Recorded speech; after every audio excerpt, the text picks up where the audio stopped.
Hello students. I hope आप सभी लोगों ने प्रीवियस लेक्चर देख लिया होगा जिस पे हम लोगों ने क्वेश्चन पेपर डिस्कस किया हुआ था माइनस फैक्टर वाला अपना जो छत्तीसगढ़ का है। सॉरी, तो उसके आगे के जो क्वेश्चन थे हम लोगों ने 67 तक डिस्कस किया था, जो हाफ लाइफ ऑफ किसकी सबसे ज़्यादा कम है वहाँ तक। उसके आगे के जो हमारे क्वेश्चन थे वो हमको डिस्कस करना था। आई थिंक लाइट कम होगी। Now clear now, okay good. तो चलो क्वेश्चन नंबर 68 जो है वहाँ से हम लोगों को डिस्कस करना है ना। क्वेश्चन 68 क्या है? The shape of land is shown by connecting points of the same elevation to form a.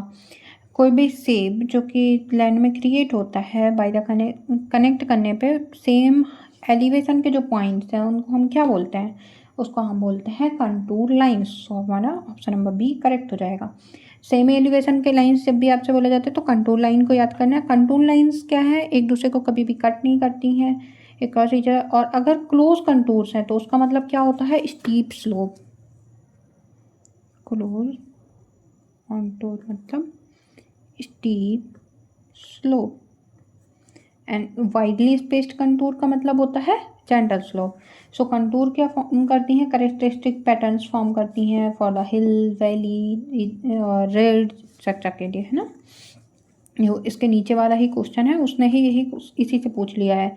Contour lines that are very close together indicate that is land gradual, steep, forest और swamp. तो कौन सा होगा? Contour line जब भी हमारी बहुत पास पास होती हैं तो उनको हम क्या बोलते हैं कि स्टीप है वहाँ पे ना, स्टीप लैंड या फिर स्टीप स्लोप है। फॉरेस्ट तो ऐसा कुछ होगा नहीं, वेजिटेशन कंटूर है, इसका स्पेसिफाई नहीं होता है। स्वैम्प है या वाटर लॉग, स्वैम्प किसको बोलते हैं? जो वाटर लॉग्ड या फिर पुअरली ड्रेन्ड एरिया होता है वो भी आइडेंटिफाई नहीं कर सकते हैं इसकी वजह से, कॉन्टूर लाइन की वजह से। ग्रेजुअल का मतलब क्या होता है कि जो स्लोप है वो बहुत कम है, तो उसमें हम बोल देते हैं कि ग्रेजुअल स्लोपिंग है, बहुत धीरे धीरे स्लोप जा रहा हो। धीरे धीरे जब स्लोप जाता है तो उसको हम क्या बोलते हैं कि वहाँ पे वाइडली स्पेस्ड कंटूर होनी चाहिए। सो कंटूर्स अगर क्लोज हैं तो स्टीप स्लोप और कंटूर्स अगर फार हैं तो gentle slope. So I hope आपको कंटूर समझ आ गई होगी। नेक्स्ट क्वेश्चन देखते हैं, question number 70। Strain is proportional to stress, मतलब स्ट्रेन प्रोपोर्शनल टू स्ट्रेस, ये किसका फॉर्मूला है? Stress in elastic deformation is known है। जब इलास्टिक डिफॉर्मेशन हो रहा होता है तो उसमें हमारा जो स्ट्रेन है वो स्ट्रेस के बराबर होता है, प्रोपोर्शनेट में होता है, डायरेक्टली प्रोपोर्शनल होता है। ये किसका फॉर्मूला है? स्मिथ्स का, पॉइजन्स लॉ, हुक्स लॉ या फिर नन ऑफ द अबव। तो कौन सा होगा? Very good, Hooke's law. तो हुक्स लॉ क्या होता है? स्ट्रेन प्रोपोर्शनल टू स्ट्रेस, जिसमें से कि फिर हमारा स्ट्रेन इक्वल टू हो जाता है स्ट्रेस प्रोपोर्शनल टू स्ट्रेन, है ना, हमने उल्टा लिखा हुआ है, sorry. Stress proportional to strain ऐसे में सही आएगा। तो स्ट्रेस इक्वल टू हो जाता है ई इंटू स्ट्रेन, जहाँ पर ई क्या होता है हमारा? Young's modulus. सो जो स्मिथ्स लॉ है ये रिलेटेड नहीं है। जो पॉइजन्स लॉ किससे रिलेटेड होता है? Ratio of lateral strain to longitudinal strain, जो पॉइजन्स लॉ है। और हुक्स लॉ करेक्ट आंसर हो जाएगा, ये हमारे जो स्ट्रेस प्रोपोर्शनल है उसको बताता है। नेक्स्ट क्वेश्चन देखते हैं। Which type of deformation is folding? Ductile, tensile, brittle या फिर मेलिएबल। जब हमारी फोल्डिंग होती है किसी स्ट्राटा में, कोई भी रॉक बेड में, तो वो किस तरीके से होती है? आपको सारे ऑप्शंस विजिबल नहीं होंगे आई थिंक, है ना, सॉरी अबाउट दैट। ओके, अभी आई थिंक आपको सारे ऑप्शन क्लियरली विजिबल होंगे। सो हमारा डिफॉर्मेशन तो आपने देख लिया कि डक्टाइल होगा, बट क्यों होगा? तो जो डक्टाइल डिफॉर्मेशन है, तो रॉक्स जब हमारी परमानेंट बेंडिंग करती है विदाउट ब्रेकिंग, ब्रेक नहीं होती है, तो वो क्या होता है? डक्टाइल डिफॉर्मेशन होता है, जिसका क्लासिक एग्जांपल हमारा फोल्ड है। और टेंसाइल क्या होता है? टेंसाइल होता है जब उसमें एक्सटेंशनल स्ट्रेस काम कर रहे हैं। जैसे अगर ये कोई हमारा बार है और इस पर टेंशन दिया जा रहा है, स्ट्रेस खींचा जा रहा है, एक्सटेंशनल स्ट्रेस लगाया जा रहा है, जिसकी वजह से हमारा फ्रैक्चर या फिर फॉल्ट डेवलप होता है। ब्रिटल डिफॉर्मेशन क्या होता है, जब रॉक हमारी ब्रेक होती है या फिर फ्रैक्चर डेवलप हो जाता है कंपेयर टू बेंड होने की जगह, जब वो हमारे फ्रैक्चर्स डेवलप होते हैं तो उसको हम बोलते हैं कि रॉक हमारी ब्रिटल है। नेक्स्ट ऑप्शन दिया हुआ है मेलिएबल। मेलिएबल का मतलब क्या होता है, ये मेनली प्रॉपर्टी से रिलेटेड है जो डिस्क्राइब करता है एबिलिटी को डिफॉर्म होने की अंडर द कंप्रेशन। ओके, ये स्टैंडर्ड जियोलॉजिकल क्लासिफिकेशन नहीं होता है फोल्डिंग के लिए, ये बस मटेरियल की क्वालिटी को बता रहा होता है। तो फोल्ड कैसा होता है, डक्टाइल फॉर्मेशन होता है, और फॉल्ट और जॉइंट जो है वो कैसे हैं, हमारे ब्रिटल फॉर्मेशन को शो करते हैं। Okay, next question.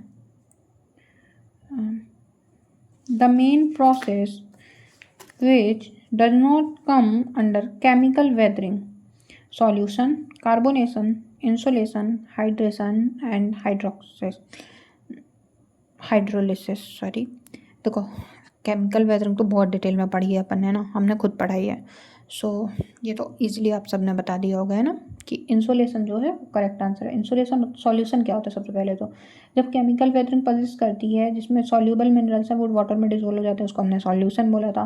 कार्बोनेशन क्या होता है, जब जो कार्बन डाइऑक्साइड है वो फॉर्म करती है वाटर के साथ में या फिर किसी चीज़ के साथ में, कार्बोनिक एसिड फॉर्म करती है और वो फिर रिएक्ट करता है specially with the carbonate rocks जैसे कि लाइमस्टोन, तो उसको हम कार्बोनेशन बोलते हैं। और हाइड्रेशन एंड हाइड्रोलाइसिस में क्या होता है, ये दोनों ही केमिकल वेदरिंग के प्रोसेस होते हैं। हाइड्रोशन में एडिशन ऑफ वाटर होता है एंड हाइड्रोलाइसिस में रिएक्शन होती है जिसमें वाटर न्यू मिनरल फॉर्म कर लेता है ना। तो ये भी केमिकल वेदरिंग होती है। इंसुलेशन जो है, इंसुलेशन क्या है, फिजिकल या फिर मैकेनिकल वेदरिंग है जो कि कॉज होती है ड्यू टू हीटिंग और कूलिंग ऑफ रॉक, किसकी वजह से, ड्यू टू सोलर रेडिएशन। तो ये हमारी केमिकल वेदरिंग में इन्वॉल्व नहीं होती। तो केमिकल वेदरिंग के टाइप कौन कौन से हो गए, सॉल्यूशन, कार्बोनेशन, हाइड्रेशन, हाइड्रोलाइसिस। और इंसुलेशन किसका पार्ट है, इंसुलेशन हमारा पार्ट है फिजिकल वेदरिंग का। Okay, next question. Places of steep drop in the elevation in the course of river और कॉल्ड, मतलब कोई सी भी रिवर जा रही है और उस पर स्टीप आपका ऐसे चेंज मिल गया, उसका जो एलिवेशन है जो उसका पाथ है, तो उस पॉइंट को जो ये यहाँ पे सडन चेंज मिला है पाथ को, उसको क्या बोलते हैं, नेक पॉइंट, डिप पॉइंट, कैविटीज और डिप्रेशन। उसको हम बोलते हैं निक पॉइंट। निक पॉइंट क्या होता है, knick point is an abrupt break in the longitudinal profile of a river producing a steep drop in the elevation. जैसे कि वाटरफॉल फॉर्म होता है, रैपिड्स फॉर्म होता है, तो ये सारे क्या होते हैं, कॉमनली हमारे निक पॉइंट पे फॉर्म होते हैं। मान लो कोई भी रिवर है ना, वो ऐसे सीधा जा रही है, उसके बाद में कोई सा ऐसे ब्रेक मिल गया उसको, रॉक वहाँ के आगे की डिजॉल्व हो चुकी हैं, या फिर सडन कोई ऐसा चेंज आ गया, वहाँ पे टेक्टोनिक इवेंट हो गया, तो क्या हुआ, एक रॉक ऐसे फ्लो हो रही थी और सडनली वो नीचे की तरफ चली गई, तो उसको हम क्या बोल रहे हैं, निक पॉइंट बोलते हैं। और वही सडन नीचे जाने की वजह से वहाँ पे वाटरफॉल और जो रैपिड्स वगैरह है वो फॉर्म होते हैं। Next dip point. Dip point तो कुछ ऐसा जियोमॉर्फोलॉजी में होता नहीं है। यहाँ पे कैविटीज़ लिखा हुआ है, तो कैविटी भी क्या होती हैं, छोटे छोटे अगर पॉट होल्स, यही यहाँ पे ड्रिलिंग एक्शन जब करती हैं, जो वाटर कैरी करके जा रहा होता है सेडिमेंट्स को, जब वो सेडिमेंट्स बीच में आकर के आपका सर्कुलर मोशन शो करते हैं, उसकी वजह से बहुत सारी कैविटीज़ रॉक के बेड फॉर्म में बन जाती हैं, बेड में बन जाती हैं, तो वो भी कोई सडन ऐसे चेंज नहीं करती हैं क्योंकि बहुत छोटा साइज होता है। डिप्रेशन। डिप्रेशन क्या, जनरली लो लाइंग एरिया को हम डिप्रेशन बोलते हैं लैंडस्केप में, तो ये भी कोई सडन ड्रॉप नहीं होता है लॉन्गिट्यूडनल प्रोफाइल में। तो आपको याद रखना है कि सडन या फिर steep drop in longitudinal profile of river is known as सेक point. Okay, next. The river valley are typically of which shape section. सोचो इससे ज़्यादा इजी क्वेश्चन अब और क्या पूछ सकता है आपसे माइनिंग जो ऑफिसर का एग्जाम उसमें, कि जो आपकी रिवर वैली है, जियोलॉजी जब हम पढ़ते हैं ना तो फर्स्ट चीज़ हम लोग रिवर मॉर्फोलॉजी में यही पढ़ते हैं। बीएससी फर्स्ट सेम में आई थिंक हर जगह ही जियोमॉर्फोलॉजी मिल जाती है पढ़ने, तो जो हमारा बेसिक्स था जियोलॉजी का वो ही यहीं से शुरू हुआ था। तो रिवर वैली कैसी होती है, वी शेप वैली होती है, और जो ग्लेशियर होती है वो यू शेप वैली होती है। क्यों होता है ऐसा, क्योंकि जो रिवर है वो कैसी है, आपकी शार्प वैली बनाती है, और जो ग्लेशियर उसमें पूरा का पूरा एक जंक, एक मास ग्लेशियर आइस का एक पूरा मास आ रहा होता है, जिसकी वजह से वो आपका यू शेप वैली बनाती है। तो ये क्या पूछा है, सी या फिर डी शेप या फिर ओ शेप या फिर वी शेप, तो हमारा वी शेप बनाती है, और तो कोई होता नहीं है। यू शेप वैली है वो बस ग्लेशियर बनाता है। ओके, सो आई होप ये तो कुछ समझाने लायक नहीं होगा। Next, What is the maximum force expressed per unit area which a rock can withstand without rupturing? Okay, ये थोड़ा समझने वाला क्वेश्चन है हमारा। ऐसा कौन सा फोर्स है, देखो आपने ये सीयर और बेंडिंग चलो हटा दो, टेंसाइल और कंप्रेसिव में आप कंफ्यूज हो रहे होगे। तो ये पूछ ये रहा है कि कोई भी मान लो ये पेन है, इस पर हम अगर टेंसाइल लगाएं, दोनों साइड से इसको पकड़ के खींचें, वो प्रेशर ज़्यादा देर झेल लेगा, या दोनों साइड से हम इसको ऐसा कंप्रेस करें तो उसको ज़्यादा झेल लेगा? सोच के देखो आप, कौन सा फोर्स होता है जिसको ज़्यादा झेल सकता है? ओके, तो जो टेंसाइल स्ट्रेंथ होती है रॉक की वो ज़्यादा होती है। रेजिस्टेंस रॉक का टेंसाइल स्ट्रेस के लिए रफ्चर होने से पहले काफ़ी ज़्यादा होता है कंपेयर टू कंप्रेसिव स्ट्रेंथ। तो अगर हम बराबर क्वांटिटी का फोर्स इसको टेंसाइल ऐसे खींचने में लगाएंगे तो हो सकता है हमारी रॉक बैंड नहीं ब्रेक हो, बट अगर हम उतना ही बराबर फोर्स इसको लगा रहे हैं कंप्रेस करने में तो ये हमारा रैप्चर या फिर ब्रेकेज हो सकता है इसमें। तो कंप्रेसिव स्ट्रेंथ हमारी कम होती है और जो रॉक का रेजिस्टेंस है टेंसाइल स्ट्रेंथ में वो ज़्यादा होता है ना? ओके, सॉरी, रॉक जो है वो टेंसाइल में हमारी वीक होती हैं एंड कंप्रेसिव में हमारी रेजिस्टेंस शो करती हैं। सॉरी उल्टा हो गया हमारा। जो कंप्रेसिव स्ट्रेंथ होता है वो हमारे स्टैंड करता है मच हायर कंप्रेसिव स्ट्रेंथ, है ना, compare to tensile strength. Sorry, हो जाता है यार, कोई बात नहीं। देखो तो हमारे इसमें क्या होगा, जो कंप्रेसिव स्ट्रेंथ है वो ज़्यादा देर तक हम लगा सकते हैं कंपेयर टू टेंसाइल स्ट्रेंथ, है ना। हमारा कैसे होता है, सबसे ज़्यादा होती है हमारी कंप्रेसिव स्ट्रेंथ, सबसे ज़्यादा होगी, उसके बाद में होगी हमारी शियर स्ट्रेंथ, और सबसे लास्ट में होती है जो सबसे कम होती है वो है टेंसाइल स्ट्रेंथ। ओके, तो मेन क्वेश्चन जो है वो मिनिमम स्ट्रेंथ को पूछ रहा है, इसलिए हमारा इसने क्या पूछा, अगर हमारा मैक्सिमम फोर्स के बारे में पूछ रहा है तो हमारा क्या हो गया इस पे आंसर। जब हमारा ये पूछ रहा है मैक्सिमम फोर्स, तो मैक्सिमम हमारा किस में लगता है, टेंसाइल में, तो सबसे कम है कंप्रेसिव में हमारा मैक्सिमम फोर्स लगेगा। आपका ये हो गया correct answer. Next, arch dams are best suitable for which site, तो plateau, flat land, narrow valley या फिर वाइड वैली। देखो ये वाला क्वेश्चन ना, जो क्वेश्चन नंबर 76 है, इसको तो पीसीएस ने हटा दिया था, पता नहीं क्यों हटाया था। इसका जहाँ तक हमको पता है तो इसका करेक्ट आंसर आपका सी होना चाहिए कि नैरो वैली है।